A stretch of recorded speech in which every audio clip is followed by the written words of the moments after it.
অনেক কিছু শেয়ার করছিল, রাহুল লাস্টে কিছু জিনিস ক্লিয়ার করার চেষ্টা করলো।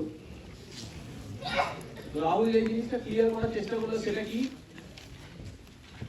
এবং কালকে আমি শাহরুখ খানের একটা ইন্টারভিউ দেখছিলাম, ওখানে শাহরুখ খান বলছে যে আমি যখন বলিউড ইন্ডাস্ট্রিতে কেরিয়ার স্টার্ট করেছিলাম, তখন কেরিয়ারটা এই কারণে স্টার্ট করেনি যে আমাকে জীবনে অনেক কিছু করতে হবে বা সাকসেসফুল ওই জায়গাটা যেতে হবে, অত বড় ডিজায়ার ছিল না।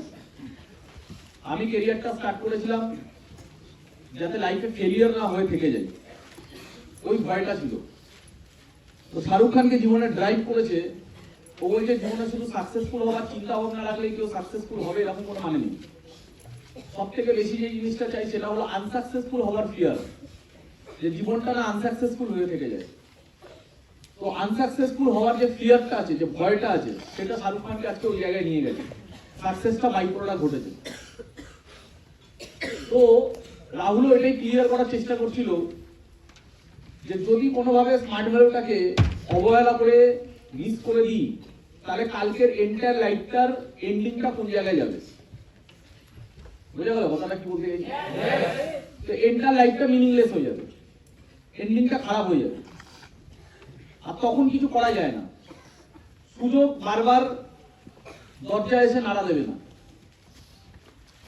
এর জন্য দেখা যায় যারা যারা স্মার্ট ভ্যালু, আমি আমার লাইফে যত মানুষকে দেখেছি, তো স্মার্ট ভ্যালু মিস করার পরে কাউকে আমি দেখিনি কিছু করে দাঁড় করাতে পেরেছে। খারাপ দেখেছি, ভালো দেখিনি, কারণ লজিক নেই না, ভালো হওয়ার কোনো লজিক নেই। স্মার্ট ভ্যালুটা ছাড়ার পরে যেই ভালো হওয়ার কোনো আমি আজ পর্যন্ত লজিক দেখলাম না। খারাপ হওয়ার অনেক লজিক আছে, দ্যাট ইজ ওয়াই খারাপই হয়। আজকে যেমন আছে, আজ থেকে 10 বছর পরে খারাপই হয়। আমরা যখন স্টার্ট করেছিলাম, আমাদের উপরে অনেক সিনিয়র ছিল, তো তাদের হোক বা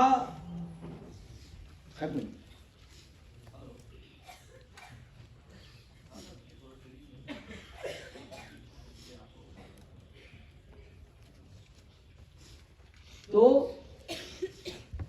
খারাপ দেখেছি। আমার বন্ধু বান্ধবদের দেখি, যাদেরকে ফ্রেন্ডসও দেখিয়েছিলাম আসেনি, তাদের দেখি, চারিপাশে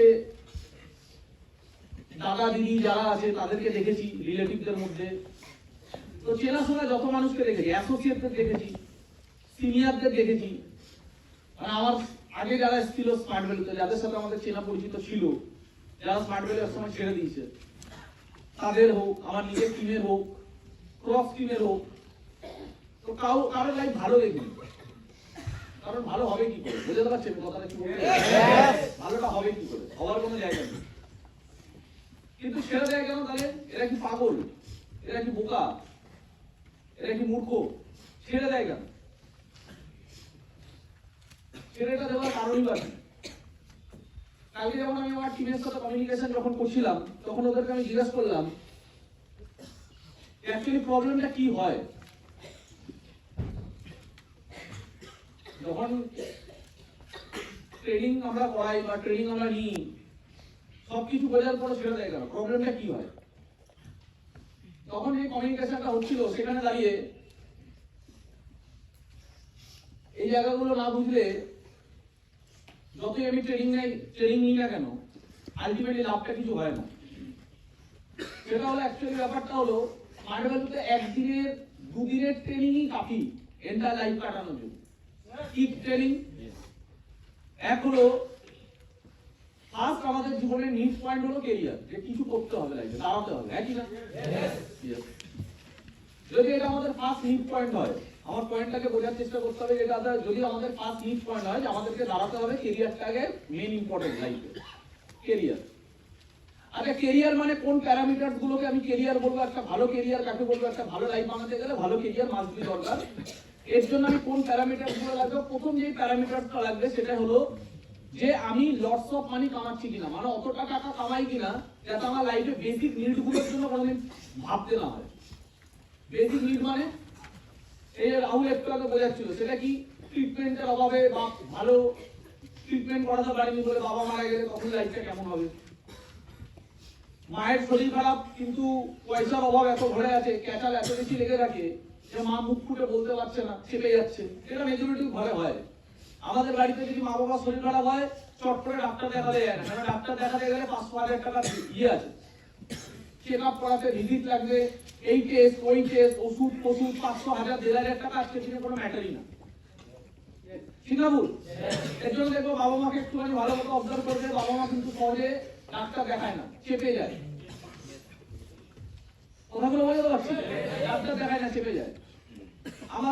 আমি যদি আমার মায়ের কথা বলি, আমার মায়ের একটা সময় বছরের পর বছর পেটে পেইন হতো, কাউকে বলেনি, আমার বাবা জানি না, আমরা জানি, কিছু জানি না। বছরের পর বছর পেটে পেইন হতো, এই পেইন নিয়েই থেকে গেছে, মাঝে মাঝে ওষুধ খাচ্ছে, এই করছে, থেকে গেছে। তো একটা সময় পর গিয়ে কোনো কারণে ট্রিটমেন্ট করানো হয়, তারপরে বোঝা গেছে যে তার ভেতরে কত রকমের প্রবলেম, এগুলো চেপে চেপে চেপে চেপে আরো বেড়েছে। এটা একটা গরিব ফ্যামিলির কন্ডিশন।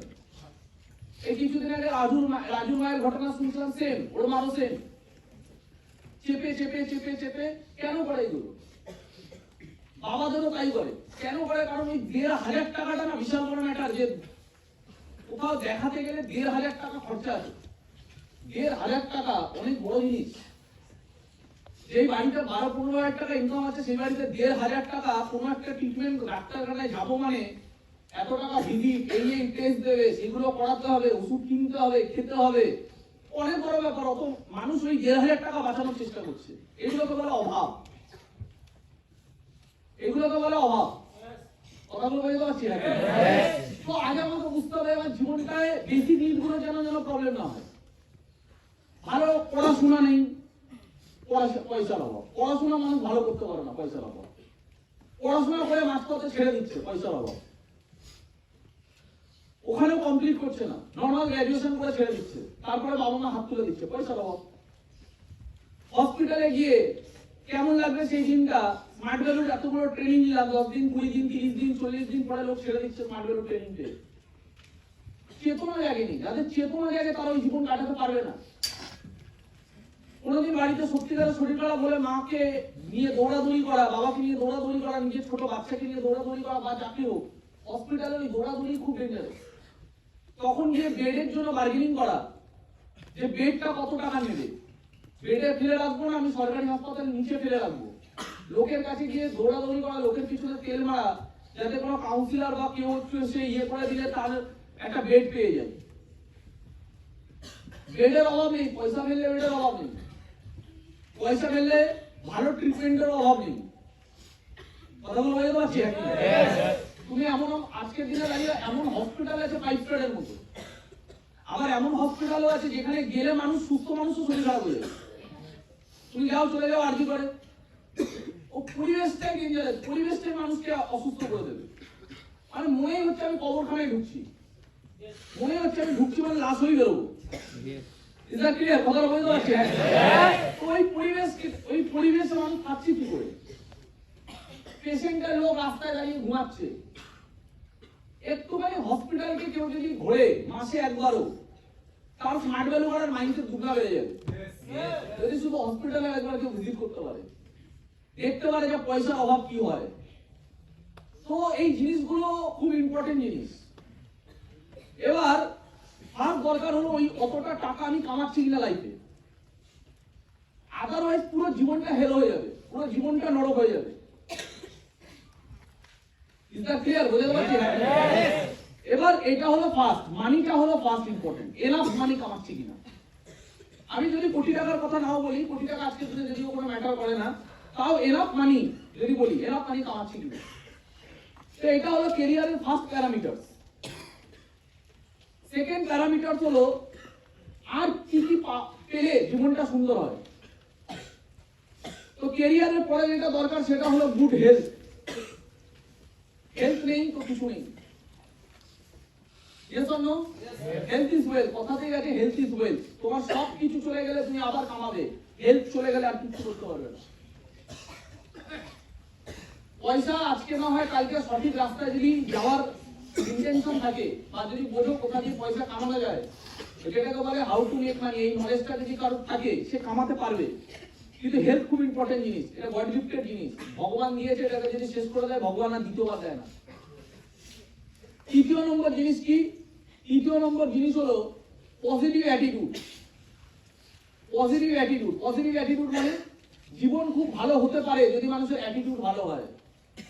কোন জিনিসটাকে আমি কতটা নেগেটিভ ভাবে দেখি আর কোন জিনিসটাকে আমি কতটা পজিটিভ ভাবে দেখি, এগুলো খুব ম্যাটার করে। ঘরে ঘরে অশান্তি, সুখ নেই, শান্তি নেই। কেন নেই? কারণ নেগেটিভ অ্যাটিটিউড। কেউ কেউ আছে ওভার থিঙ্কিং এর রুগী। ওভার থিঙ্কিং মানে কেউ কিছু বলে দিয়েছে ওইটাকে নিয়ে 40 দিন ধরে ভাবে। ইভেন আমি এরকমও দেখেছি 5 বছর পরেও এটাকে ধরে বসে আছে। রিলেশনে তিক্ততা আছে।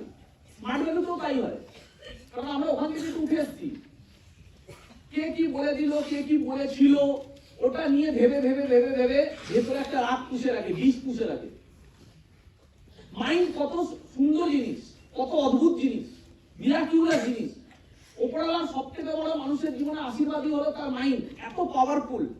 এই মাইন্ড দিয়ে মানুষ কোথায় গেছে? একটা সময় মানুষ গাছের ছাল পরে থাকতো, বন মানুষ বলা হতো। ওই মাইন্ড থেকে আজকে সে মহাকাশে জার্নি করছে, মানুষ অন্য গ্রহে যাচ্ছে, মানুষ সমুদ্র পাড়ি দিচ্ছে। মানুষ চাকা আবিষ্কার করেছে। আগে মানুষ পাথরে পাথরে ঘষে আগুন জ্বালাতো, সেখান থেকে মানুষ নিজেকে কোথায় নিয়ে গেছে। মানুষ রকেট সায়েন্স আবিষ্কার করেছে, মানুষ কত সূত্র আবিষ্কার করেছে। আজকে দুনিয়ার টেকনোলজি কোথায় চলে গেছে, আজকে এআই মানুষ আবিষ্কার করেছে। কালকে না জানি মানুষ আরো কত কিছু করবে। তার মানে মানুষ কোথা দিয়ে করছে এইসব? এই মাইন্ড দিয়ে। আর কিছু মানুষ আছে এই মাইন্ড পাওয়ার পরেই সে জীবনে 100 কোটি টাকা কামাবে এটা ভাবতে পারে না, সে জীবনে কোটিপতি হবে এটা ভাবতে পারে না। এবং শুধু ভাবতে পারে না, কেউ যদি ভাবতে চায় তাকে গিয়ে চাটে। বড় বড় কথা মানে একটা মানুষ নিজেকে বড় জায়গায় নিয়ে যাবে, এটাকে মানুষ ইয়ে করে, চাটে, তাকে ছোট করে। বড় বড় কথা, ছোট বয়সে বড় বড় কথা। মানে একটা মানুষ যদি 20 বছরের একটা ছেলে যদি কোটি টাকার কথা বলে, তাকে মানুষ বলবে ছোট বয়সে বড় বড় কথা বলছে। তাহলে 20 বছর বয়সে যদি একটা মানুষ বড় হওয়ার কথা না ভাবে, তাহলে কবে ভাববে? Is that clear? কথা বলতে পারছি? এটা আমাদের সোসাইটি লাইফের থিঙ্কিং। থিঙ্কিংটাই যদি নেগেটিভ হয়, থিঙ্কিংটাই যদি বস্তা পচা হয়, ওখান থেকে কোনোদিন ভালো রেজাল্ট আসতে পারে না, সুখ আসতে পারে না। তো আগে আমাকে বুঝতে হবে পজিটিভ অ্যাটিটিউড আছে কিনা, নাহলে হ্যাপিনেস আসবে না। লাইফের মুদ্রা কথা হলো তুমি এই লাইফটা কতটা হ্যাপিলি কাটাতে পারো, আর ওর জন্য দরকার হলো অ্যাটিটিউড। চারিদিকে ঘরের মধ্যে কি চলে? নিন্দা। এ ওকে নিয়ে ক্রিটিসাইজ, ও ওকে নিয়ে ক্রিটিসাইজ। স্মার্ট ভ্যালু শিক্ষা। মা শারদা একটা কথা বলেছে, মানুষকে যদি নিন্দা করো তাহলে তুমি মানুষকে ভালোবাসতে পারবে না। মানুষকে ভালোবাসতে গেলে আগে মানুষের দোষ দেখা থাকতে হবে। স্মার্ট ভ্যালু এই ট্রেনিংটা, যেটা মা শারদা বলেছে, স্মার্ট ভ্যালু এই ট্রেনিংটা প্রত্যেক দিন দেয়। Never criticise. কাউকে নিয়ে কোনোদিন ক্রিটিসাইজ করো না। কে কি ভুল করেছে, কে কি ঠিক করেছে, এটা নিয়ে ক্রিটিসাইজ করো না। ক্ষমা করতে পারা পৃথিবীর সবথেকে বড় চরিত্রের লক্ষণ। যদি ক্ষমা করতে পারো করো, কাউকে নিয়ে ক্রিটিসাইজ করো না। তাহলে মা শারদা আজকে যে ট্রেনিংটা, যে কথাটা তার শিষ্যদেরকে দিত, আজকে স্মার্ট ভ্যালু সেই ট্রেনিংটা লাস্ট 25 বছর ধরে ভারতবর্ষের মানুষদেরকে দিচ্ছে। That's call attitude. তার মানে এই যে অ্যাটিটিউড, মানি হোক, হেলথ হোক, অ্যাটিটিউড হোক, প্লাস স্মার্ট ভ্যালু কি দিচ্ছে? স্মার্ট ভ্যালু সেই রেকগনিশন দেয়, সেই ক্রাউড দেয়। এখানে একটা সেলিব্রিটি যে ক্রাউডটা পায়, একটা সেলিব্রিটি যে রেকগনিশনটা পায়, সেই রেকগনিশন নরমাল মানুষ পায় না। কোটি কোটি টাকার ব্যবসা করা লোকরা পায় না। এরকম কত তুমি বড় বড় ব্যবসাদারকে দেখবে যারা কোটি কোটি টাকার দোকান খুলে বসেছে। সে ফার্নিচারের দোকান হোক, সে ইলেকট্রনিক্সের দোকান হোক, সে কাপড় জামার দোকান হোক, কোটি কোটি টাকা লাগিয়ে দোকান খুলে বসেছে। সেখানে 10টা কর্মচারী কাজ করে, কিন্তু এই ব্যবসাদারকে কেউ চেনে না। বুঝতে পারছি কথাটা কি বলতে চাইছি? বছরে 10 কোটি 30 কোটি টাকা টার্নওভার হয়, ওই ব্যবসাদারকে কেউ চেনে না। ওর 10টা এমপ্লয়ি ওর জন্য হাততালি দেয় না, ওই ক্রাউড পায় না। ও রাস্তা দিয়ে গেলে ওকে ভিড় করে মানুষ ওর সেলফি তোলে না। ওটা শাহরুখ খান পায়, ওটা রোনাল্ডো পায়, ওটা বিরাট কোহলি পায়। Is that clear? ওটা নরেন্দ্র মোদী পায়। ওই সেলিব্রিটি ক্রাউড, ওই সেলিব্রিটি ক্রেজিনেস, মানুষ হচ্ছিল ক্রেজি, ওই লাইফটা সবাই পায় না। ওই দুনিয়াতে 1% মানুষ পায়। আমরা স্মার্ট ভ্যালু পেয়েছি, আমাদের কাছে ওই অপরচুনিটি আছে। আমরা মেসি না, আমরা বিরাট কোহলি না, আমরা আমাদের জীবনে 30টা বছর দিয়ে নিজেকে ওই জায়গায় দাঁড় করাই নিতে। বাট স্মার্ট ভ্যালু কেউ যদি 3টে বছর খাটার মতো খাটে, চাকরির মতো করে খাটে, 3 বছর পরে যেদিন করে স্টেজে দাঁড়ায়, গোল্ড অ্যাচিভার হয়, ওই যেখানে কথা বলে ওখানে 30টা মানুষ ভিড় ওকে দাঁড়িয়ে থাকে।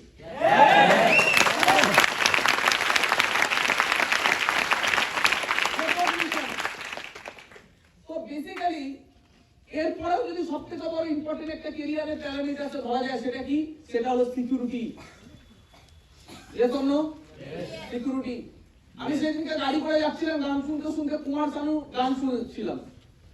তখন আমি ভাবলাম কুমার শানু 90s এর গায়ক, আজকে 30 বছর পরে কুমার শানু মার্কেটে ডিলিট, হ্যাঁ কি না? আজকে কুমার শানু গান নেই। প্রত্যেকটা ফিল্মে একটা সময় ছিল, একটা ফিল্মে কুমার শানু 5টা গান, একটা ফিল্মে।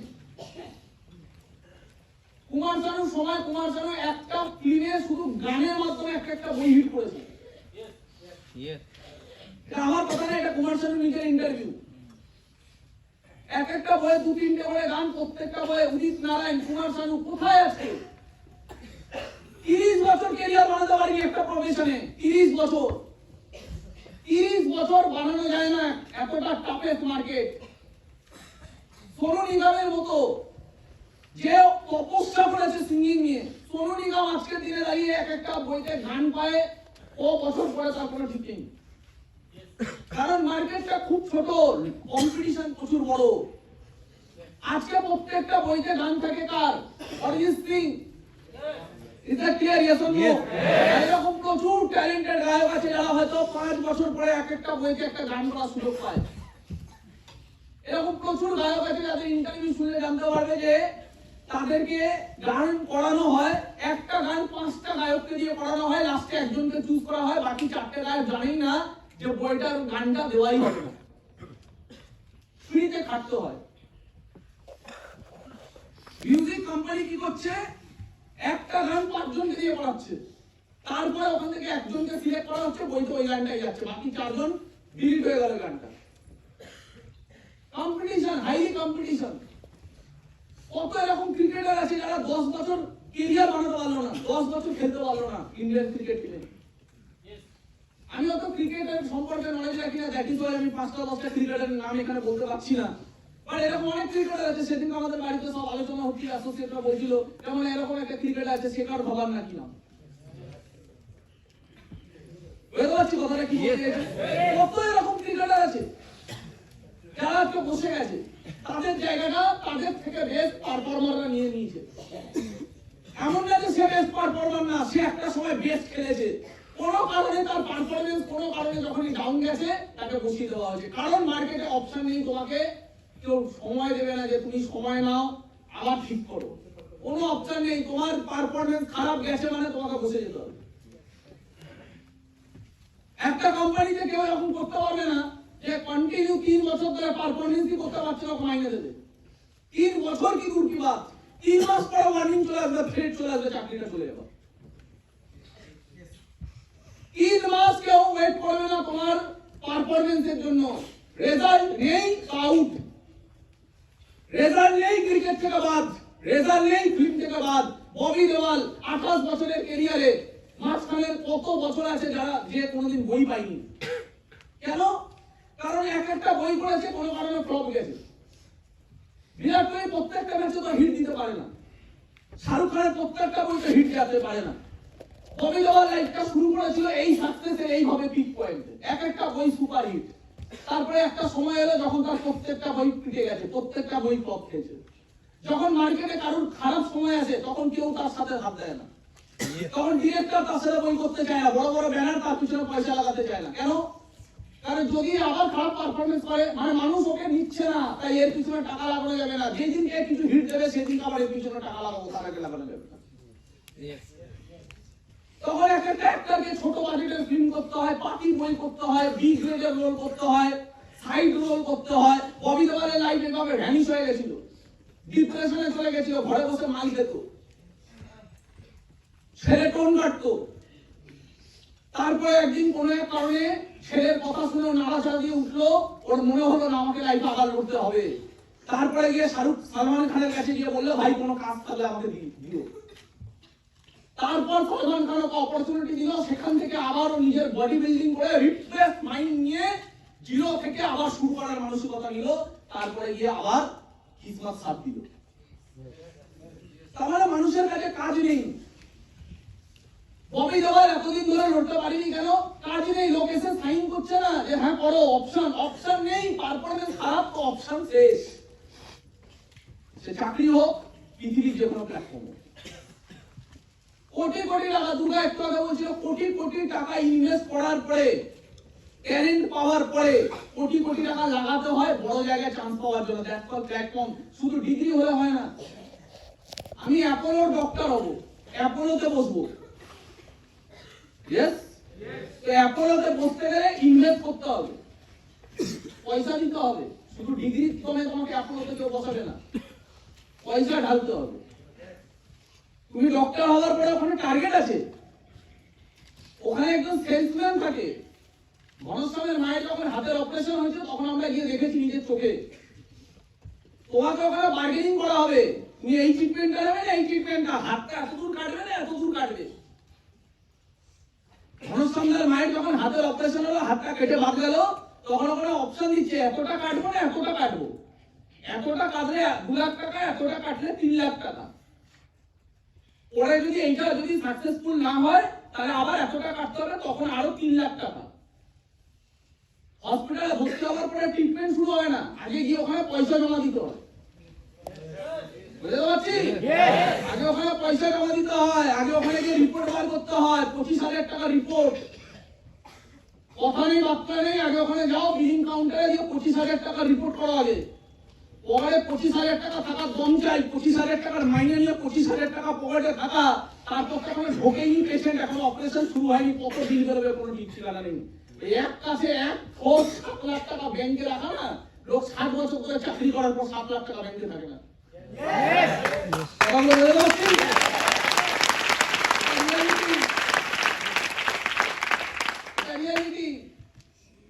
হিজড়ের মতো লোক পেশেন্টকে ফেলে রাখে, ভালো হসপিটালে ট্রিটমেন্ট করতে পারে না।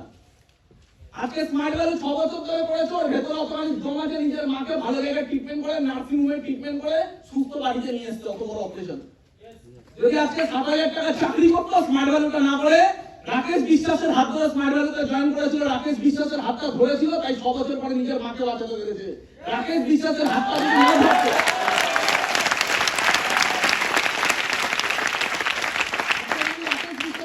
না ধরতো, আজকে যদি স্মার্ট ভ্যালুটা ধরে না থাকতো, যা হোক করে যতটা পেরেছে করেছে, হোয়াটএভার, আমি সেখানে যাচ্ছি না। আরো বড় জায়গায় যেতে পারতো, হয়তো যাবে, কিন্তু মেইন গল্প হলো স্মার্ট ভ্যালুটা পাওয়াটা বড় কিসমত। ঘনশ্যাম হালদার স্মার্ট ভ্যালুর মোস্ট ট্যালেন্টেড না, যে হাতি ঘোড়া হেভি কিছু করেছে বাকিরা করতে পারে না। ঘনশ্যাম হালদার যতটা করতে পারে সবাই করতে পারে, ইচ্ছার অভাব। এই যে আমি বলছি, এই যে রেকগনিশন, কটা লোক রেকগনিশন পায় মার্কেটে? তুমি বাইরে বেরিয়ে কটা লোককে দেখো ব্লেজার করে ঘুরে বেড়াচ্ছে? আমি তো দেখি না। তুমি মার্কেটে কটা লোককে দেখো ভালো জামা কাপড় পরে ঘুরে বেড়াচ্ছে? বেশি বেশি যেতে হবে না, ভালো জামা কাপড় পরে ঘুরে বেড়াচ্ছে। তুমি এডেলের টিভিকে দেখো তো ভালো জামা কাপড় পরে ঘুরে বেড়াচ্ছে কিনা দেখো। তুমি চলে যাও বারাসাতে, তুমি চলে যাও যে কোনো জায়গায়, উকিলকে দেখো তো ভালো জামা কাপড়, উকিলের ড্রেস দেখবে তুমি, ল নিয়ে পড়েছে, ও ড্রেস দেখবে তুমি, তাহলে বুঝতে পারবে লাইফস্টাইল কি।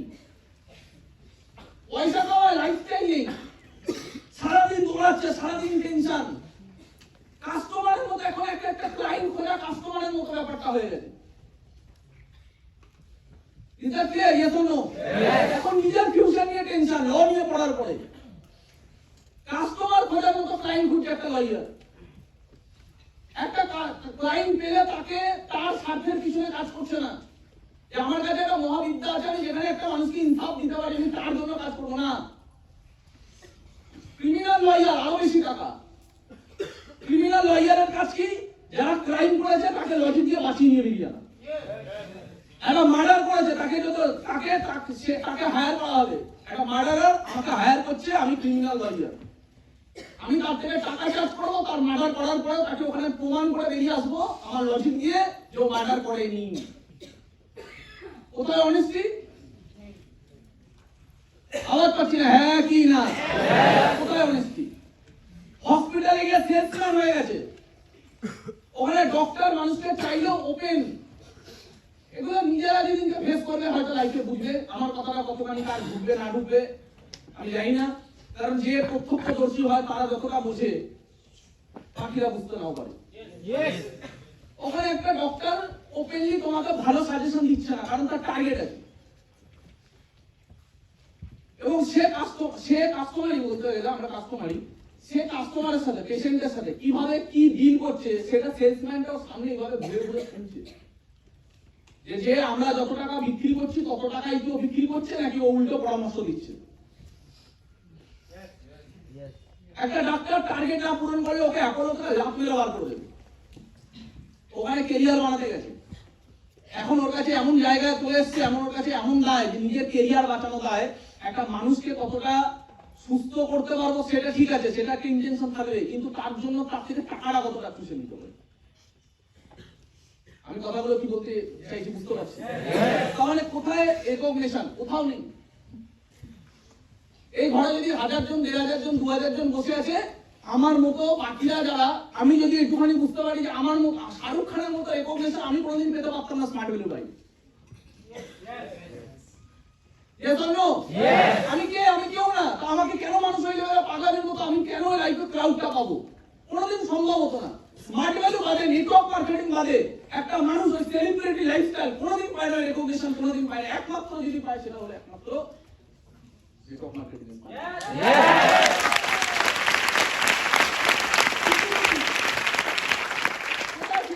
কুমার শানুর মতো গায়ক 30 বছর ক্যারিয়ার বানাতে পারছেন একটা প্রফেশনে। সোনি নিগমের মতো মানুষের কোশ্চেন মার্ক চলে আসছে। বড় বড় ক্রিকেটার সারা 150 কোটি দেশে 15টা ক্রিকেটার ইন্ডিয়ান ক্রিকেট টিম অব্দি যেতে পারে, তারপরে যাওয়ার পরে 10 বছর ক্যারিয়ার কন্টিনিউ করতে পারছে। কোথায় সিকিউরিটি? আরেকদিকে আমাদের বিশ্বনাথ ভৌমিক, লোকটা 25 বছর হয়নি এখনো স্মার্ট ভ্যালুতে। লোকটা রিসেন্টলি এতটা টেরিফিক লেভেলে ওনার অবস্থা খারাপ, এয়ার অ্যাম্বুলেন্স করে 25 লাখ টাকা খরচা করে হায়দ্রাবাদে ট্রিটমেন্ট হলো। শুধু হায়দ্রাবাদে যেতে এয়ার অ্যাম্বুলেন্স করে গেছে তার জন্য 15-20 লাখ টাকা খরচা আছে। টোটাল ট্রিটমেন্টে খরচা হচ্ছে 1 কোটি টাকা। টোটাল ট্রিটমেন্টে বুঝতে পারছি কথাটা কি বলতে চাইছি? 1 কোটি টাকা ট্রিটমেন্টে খরচা হচ্ছে, তারপর দেখে এসছে ডক্টর। লাস্ট টাইমে ওনার বাইককে বলে দিয়েছে যে আপনাদের যা যা রিলেটিভ আছে তাদেরকে ডেকে নিন। ডক্টর গ্যারেন্টি দেয়নি, ডক্টর বলে দিয়েছে 99% এনাকে বাঁচানো যাবে না। কোথাও না কোথাও কোনো না কোনো আশীর্বাদ পুণ্য যাই হোক আছে, যেখানে ডক্টরও কোথাও না কোথাও উত্তর দিয়ে দিয়েছে যে আপনাদের যাদের যাদের টাকা লাস্ট টাইম ডেকে নিন। সেখান থেকে দাঁড়িয়ে এক তো এই আশীর্বাদ, 2 নম্বর স্মার্ট ভ্যালুর জন্য হয়তো উনি অনেক পুণ্য কামিয়েছে।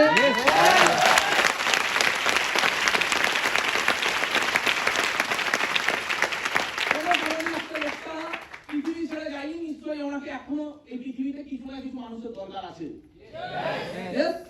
তাহলে সোজা কেস না, ওনার যে কেস সোজা কেস না, তাহলে ডক্টর এরকম অ্যান্সার দেয় না।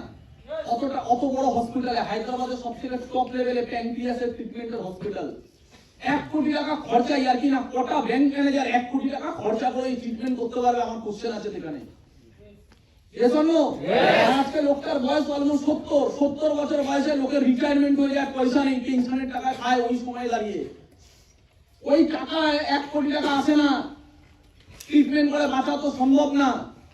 তো পুণ্য কামিয়েছে, পয়সাও কামিয়েছে, পয়সা আর পুণ্য দুটো দিয়ে লোকটা বেঁচে ফিরে এসছে আজকে।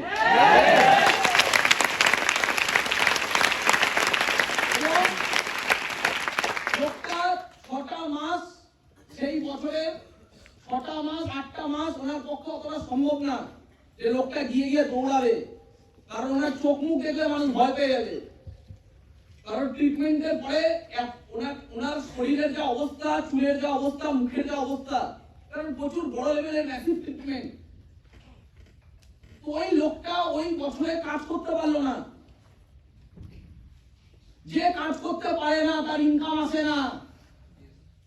কিন্তু 25 বছর আজকে স্মার্ট ভ্যালুতে এটাই আরেকবার মেসেজ এন্টায়ার ইন্ডিয়াকে, যে লোকটা একটা বছর শারীরিক অসুস্থতার জন্য 1 কোটি টাকা দিয়ে বেঁচে ফিরে আসছে, পুণ্য কামিয়ে বেঁচে ফিরে আসছে। দ্বিতীয় নম্বর ব্যাপার, লোকটা 1 বছর কাজ করতে পারলো না, তারপরেও লোকটার পিন যা ছিল তার থেকে একটা পিন উপরে গিয়ে